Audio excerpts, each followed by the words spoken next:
जब make in India कहते हैं तो मेक फॉर इंडिया भी है, क्योंकि 125 करोड़ का देश है, इतना बड़ा मार्केट है।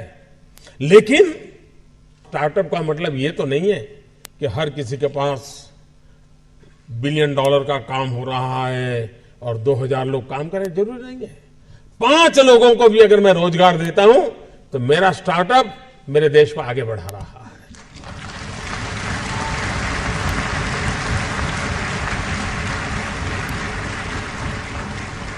एक साइकोलॉजिकल चेंज लाना है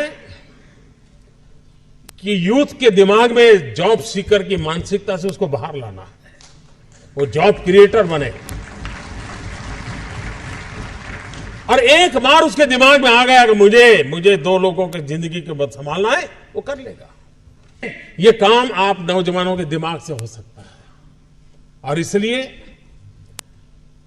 मैं जब कहता हूं स्टार्टअप इंडिया, तो मैं मान के चलता हूं स्टैंड अप इंडिया।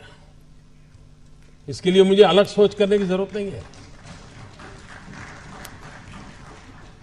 जिस देश के पास 800 मिलियन 35 से कम आयु के नौजवान हो, जिस देश के नौजवानों के पास टैलेंट हो, हाथ में हुनर हो, अपरंपार सपने हो और पूरी दुनिया में अवकाश ही अवकाश हो, क्या नहीं हो सकता है।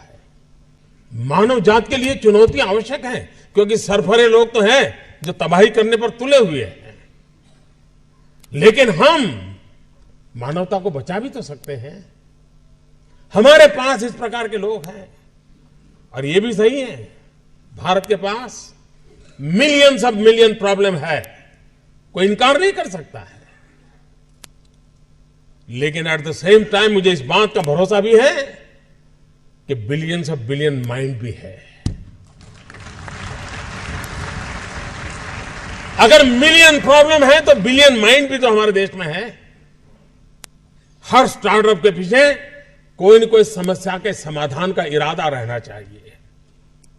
और जब किसी स्टार्टअप के पास समस्या के समाधान का इरादा होगा तो उसकी संतोष का लेवल भी कहीं कुछ और होगा जी।